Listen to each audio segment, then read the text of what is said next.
दोस्तों आज महाराज जी की 20 प्रश्नोत्तरी में इस व्यक्ति ने रामायण और महाभारत पर किए ऐसे सवाल जिसे सुनकर श्री नूरताचार्य जी महाराज जी भी हैरान रह गए। अगर आप लोग भी सुनेंगे तो आप लोग भी हैरान रह जाएंगे, इसलिए आप लोग इस वीडियो को पूरा अंत तक जरूर देखें। चलो दोस्तों वीडियो को शुरू करते हैं, लेकिन उससे पहले अगर आप लोग श्री नूरताचार्य जी महाराज जी की भागवत कथा को पसंद करते हो तो इस वीडियो को एक लाइक करके चैनल को सब्सक्राइब जरूर करना। जी भैया हमारे बासु जी कुछ आपसे सवाल करना चाहते हैं, इनकी बात सुन लो। बताओ।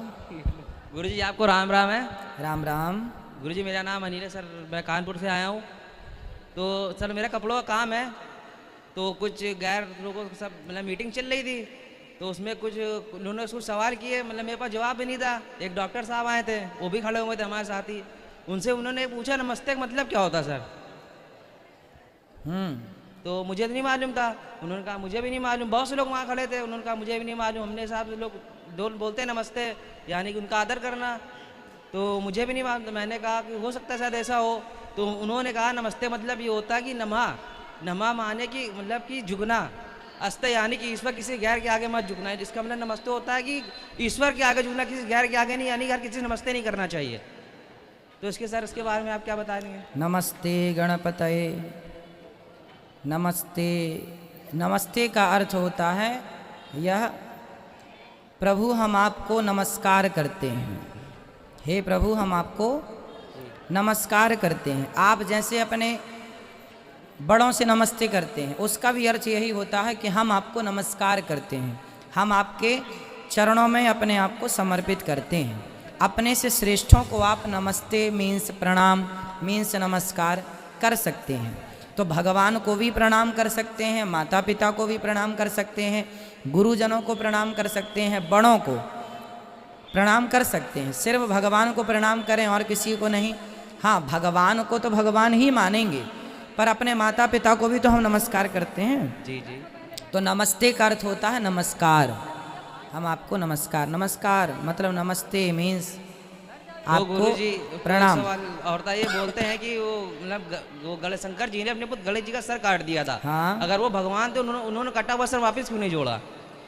भाई उन्होंने कटा हुआ सर इसलिए नहीं जोड़ा क्योंकि आगे लीला करनी थी। आगे लीला यह रचनी थी कि उनको हाथी का सिर जोड़ना था, ताकि वो ये बता सकें आज के मेडिकल साइंस को कि देखो जिस टेक्नोलॉजी पर आप काम कर रहे हैं, जिस पर ये सब बैठे रहो, सब बैठ जाइए, जिस पर आप काम कर रहे हैं उस पर हमारे ऋषि मुनियों ने पहले ही भगवान शंकर जी ने काम कर दिया है।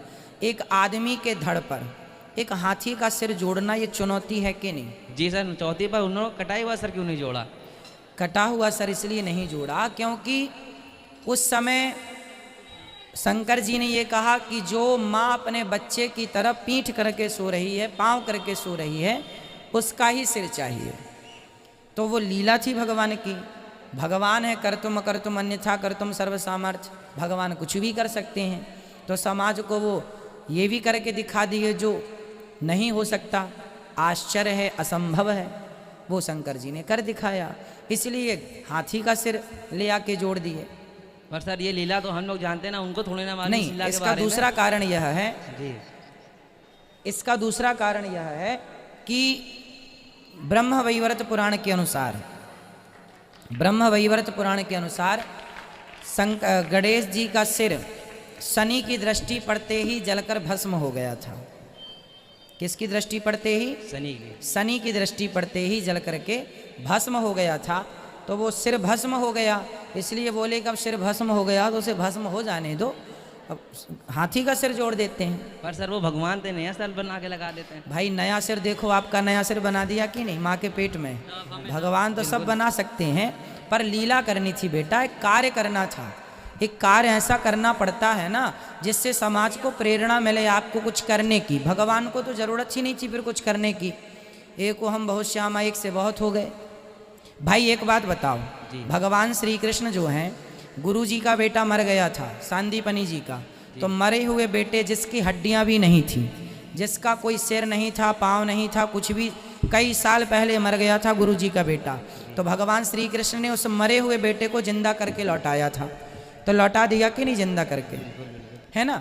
तो जो भगवान की लीला है वो सब लीला के अंतर्गत आता है। आप पिक्चर देखने जाते हैं जी, तो पिक्चर में वही सीन आप देखते हैं जो पहले से उसमें कहानियाँ लिखी जाती हैं, फिर हीरो हीरोइन उसको वो डायलॉग बोल करके उसी अभिनय को पूरा करते हैं। उसके अतिरिक्त अब आप बोलें कि यहाँ पर ये सीन क्यों है, भाई वो वहाँ पर वही लिखा गया है ना। तो स्क्रिप्ट पहले लिख दी जाती है, समझो।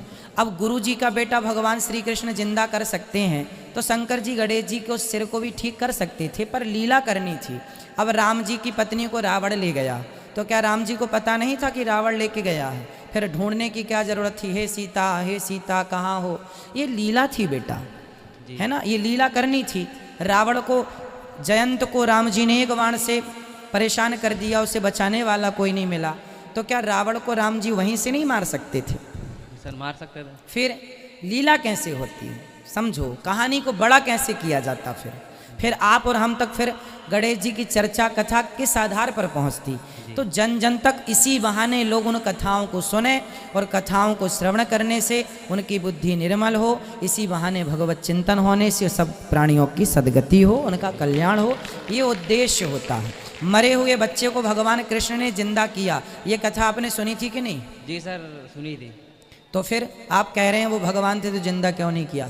तो कर तो दिया। जहाँ जो काम हो सकता है वो काम कर सकते हैं। जहाँ लीला बढ़ानी है, क्या रावण ले गया सीता को, भगवान को पता था कि नहीं? सर पता था। फिर क्यों ढूंढ रहे हैं हे सीता हे खगमृग हे मधुकर श्रेणी, क्यों ढूंढ रहे हैं? फिर लीला करनी है बेटा, है ना, लीला। सर, वो एक सवाल और है, वो लोग बोलते हैं कि हाथ की रेखाओं में हमारा भविष्य लिखा होता है कि आगे क्या होने वाला है, हमारे साथ क्या हुआ है। हाँ। अगर जी भगवान ही लिख चुका तो भगवान ने हमें सोचने की ताकत क्यों दी है? भाई सोचने की ताकत इसलिए दी है ताकि आप सही और गलत का निर्णय कर सकें। आपके सामने दो रास्ते हैं, एक सही रास्ता है, एक गलत रास्ता है। शराब रखी है और दूध रखा है, अब क्या पीना है? ये तो भगवान ने आपको बुद्धिमान बना करके, विवेकशील बना करके आपको स्वतंत्र कर दिया है। भाई गाड़ी कंपनी बना कर देती है, उसमें एक्सीलेटर और ब्रेक दोनों देती है। अब गाड़ी का एक्सीडेंट हो जाए तो इसमें कंपनी की गलती है? भाई आपके पास एक्सीलेटर ब्रेक दोनों हैं, आपको देखो कि खतरा है, स्पीड ओवर स्पीड क्यों चला रहे हैं?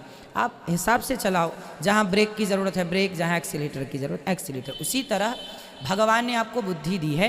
लिखा तो सब हाथों की रेखाओं में है, मस्तक की रेखाओं में सारा भविष्य लिखा है आपका। लेकिन अब आप पढ़ने में असमर्थ हैं, और पढ़ भी लें तो पढ़ के भी आप कर क्या सकते हैं? जो होना है वही होगा। इसलिए आपके पास बुद्धि है, सही गलत का निर्णय आप लेते चलो और अपने अच्छे काम करो। शराब ना पियो, दूध पियो, अच्छे काम करो, बुरे काम ना करो। भगवान ये कहते हैं, क्योंकि आप पूरा अध्ययन नहीं करते ना, जरा सा पढ़ लेते हैं, है ना जी। पूरा अध्ययन करेंगे तो राम जी भगवान हैं। जो वाल्मीकि जी हैं वो ये कहना चाहते हैं कि राम जी का चरित्र सुनकर आप जनमानस, आप आम पब्लिक ये देख लो कि यह जो